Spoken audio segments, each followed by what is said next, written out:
Welcome to lab number 7. It is about one-dimensional cellular automata. A common research theme in intelligent systems is emergent complexity. This is the idea that complex behavior can arise from an interconnected arrangement of simple processing elements following simple rules.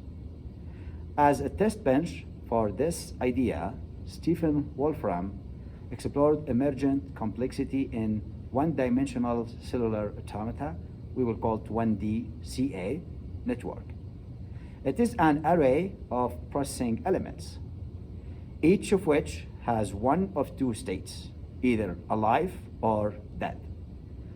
And it is interconnected to the neighbors immediately, to its left and right.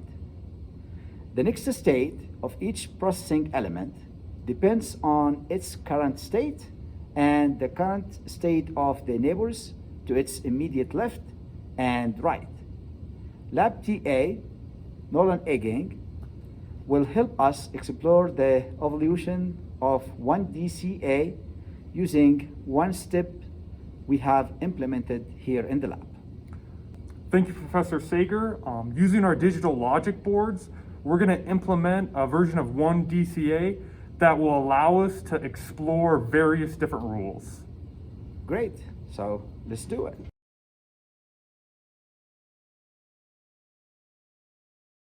All right, hello everybody, this is our board. Real quick, some of the switches and buttons and LEDs. Right here we have the load run switch. When it's in the off position, we'll be able to load our initial state. However, when it's in the run position, high, we're gonna be able to input a rule. And then here are all our initial state switches. There's 17 of them. And here are our rule switches. There's 8 of them. The LEDs right above these switches correspond to their respective states. Right here we have the SR latch that controls our clock. We want to do that because if we just have one button, we could have multiple iterations go at the same time due to switch bouncing. So we use an SR latch to kind of work around that. And right here we have a reset button that will allow us to reset all our states back to 0. I've printed off a couple different rules and respective starting states and respective iterations from those states. So 2 of the ones mentioned in the handout are rule 0, which is an input of all zeros for our rule. And if we start with basically anything and we run that rule for 1 iteration or 1,000, we're going to end up with all zeros. Another one mentioned in the handout is rule 90. It's the one where if a cell has only one neighbor that's alive, it will either become alive or stay alive. And so here I have an iteration where we start at the beginning and we work through a couple iterations. So anyways, to start off, let's input an initial state. Let's start with rule 90 with just the middle guy on. So if I put him here, you'll notice that when I flip the switch, the LEDs do not immediately come on, and that's because we have to run a clock cycle first. So if I do that, we see that our LED comes on. All right, the next thing we can do is we can run a rule. So let's run rule 90, so that's gonna be 0, 1, 0, 1, 1, 0, 1. All right, and if we run an iteration of that, we should kind of see that this 1 is going to split off into 2 ones and its cell is going to turn to 0. Perfect.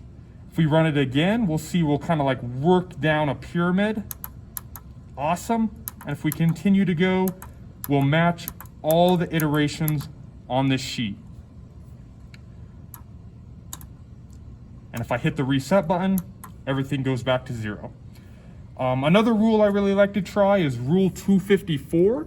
Basically how this rule works is wherever there's an alive cell, during the next iteration, all the cells around it are going to become alive, including the cells that were already alive. So if we input, let's say, a 1 right here, so we'll do 0, 0, 0, 0, 1, and then rest zeros. Let's input that into the system. All right, we just have that guy alive. All right, now let's load in our rule. That's going to be 0, 1, 1, 1, 1, 1, 1, 1. So this is rule 254. All right, and if we run one iteration, we should see that these guys kind of spread out like zombies is how I like to think of it. And an important feature of the program you should implement using your board is there should be wraparound. What that means is this cell over here should affect this cell over here. And if we see, it does. Perfect. And we continue going until the entire thing fills up. All right. And I guess one last rule we can test is rule 0. We have rule 0 inputted right now. And if we run a number of iterations on it, we're always going to end up with all zeros. So it's effectively resetting everything. Perfect. Thank you, Nolan.